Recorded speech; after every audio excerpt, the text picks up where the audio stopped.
ஓம் சக்தி. திருப்பதி ஸ்ரீ கங்கையம்மன் திருக்கோயில், தாத்தையாகுண்டா கங்கம்மா அந்த கோயிலாக இந்த பேரில் சொல்கிறாங்க.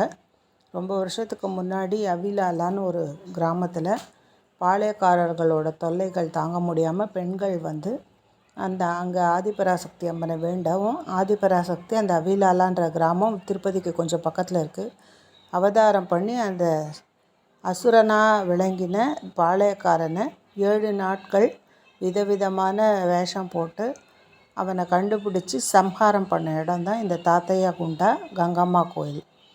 இந்த இடத்துல சம்ஹாரம் பண்ணதுனால மக்களோட கோரிக்கைக்கு ஏற்ப இந்த அம்மன் கங்கை அம்மனாக இங்கே எல்லாருக்கும் அந்த ஆதிபராசக்தி அருள் பாலிக்கிறாங்க. ஒவ்வொரு வருஷமும் அந்த 7 நாளும் ஜனங்களும் அம்மன் என்ன வேஷம் போட்டாங்களோ அதே வேஷத்தை போட்டு 7 நாளும் தன்னோட பிரார்த்தனையான கூழ் காய்ச்சி தலையில் சுமந்து வேப்பிலை கட்டி எல்லாருக்கும் அந்த கூழை விநியோகம் பண்ணி அம்மனுக்கு நைவேத்தியம் ஆனதுக்கப்புறம் பண்ணுறது வழக்கமாக இருக்குது.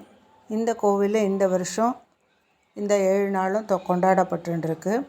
இதில் எவ்வளவோ பேர் அவங்களோட பிழைப்புகள் இருக்குது. ஒரு வருஷத்துக்கு என்ன தேவையோ அதை இந்த திருவிழாக்கள், உற்சவங்கள், ஜாத்ரா பல விதமான பேரில் சொன்னால் கூட அதில் சிறு சிறு வியாபாரிகள்லாம் இங்கே கடையெல்லாம் போட்டு ஒரு வாரத்துக்கு உண்டான விஷயங்களில் வியாபாரம் உழைப்பில் அவங்க ஒரு வருஷத்துக்கு உண்டானதை மினிமம் உணவு உறையுள்ள இந்த அம்மன் தரதா எல்லாரும் தகவல் தெரிவிக்கிறாங்க. எல்லாரும் இந்த அம்மனை தரிசனம் பண்ணணும்.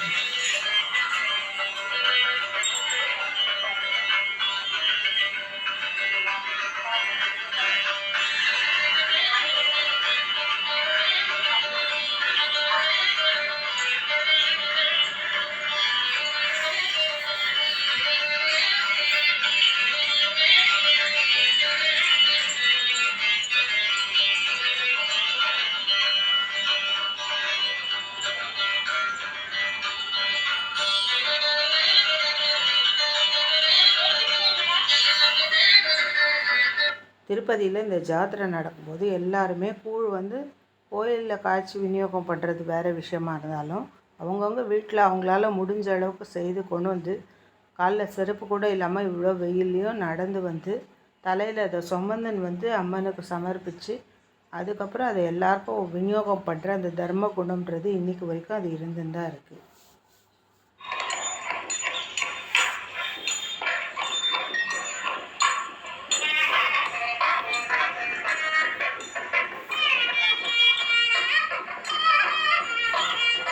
பசுவை வாசலில் கட்டி அதையும் தெய்வமாக வணங்குற ஒரு பழக்கமும் இருக்குது. ஒவ்வொருத்தரும் தன்னால் முடிஞ்ச அந்த கைங்கரியங்களை தொடர்ந்து செய்துட்டு வராங்க.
திருப்பதி மலையிலிருந்து பெருமாள் இந்த அம்பாளுக்கு மஞ்சள், குங்குமம், மாலை, வஸ்திரம், ஆபரணங்கள் இதெல்லாம் வருஷத்துக்கு ஒரு தடவை சித்திரை மாத கடைசியில் நடக்கிற விழா இது கொடுத்து அனுப்புறது வழக்கம்.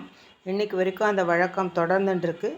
இது இந்த இடத்துல இந்த அம்மனை வேண்டுற எல்லாருக்கும் குடும்ப ஒற்றுமைக்கான ஒரு வழியும் வகுக்கிறதுனால எத்தனையோ குடும்பங்கள் ஒத்துமையோடு இங்கே பிழைக்கவும் வராங்க, பிழைப்பு கொடுக்குறாங்க.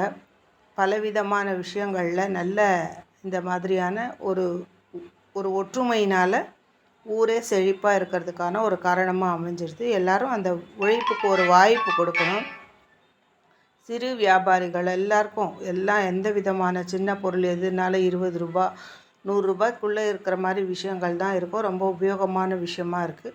எல்லோரும் கோவிலில் வந்து சாமி தரிசனம் பண்ணுறதும் இல்லாமல் இந்த பொருள்களெல்லாம் வாங்கின்னு போகிறதுனால அவங்களுக்கும் மகிழ்ச்சியாக இருக்குது. செய்யக்கூடிய வியாபாரத்துக்கும் அந்த அம்மனோட அனுகிரகம் கிடைச்ச மாதிரியான ஒரு ஃபீலிங்கோடு எல்லாரும் கிளம்புறாங்க. அதனால் ஒவ்வொருத்தரும் வருஷத்துக்கு ஒரு தடவை வர இந்த மாதிரி உற்சவங்களில் நேரடியாக வந்து தரிசனம் பார்த்து நம்ம நேரத்தை செலவழித்து குடும்பத்தோடு எல்லாருக்கும் அந்த அருளை கிடைக்கிறதுக்காக வழிவகுக்கணும். அதுக்கு ஒரு மாசாந்திர சேமிப்புன்னு வச்சு அதுபடி நம்ம வருஷத்துக்கு ஒரு நாள் இந்த மாதிரி ஆன்மீக சுற்றுலா அப்படி வந்து செய்யணும். ஓம் சக்தி, ஓம் சக்தி, ஓம் சக்தி, ஓம் சக்தி, ஓம் சக்தி.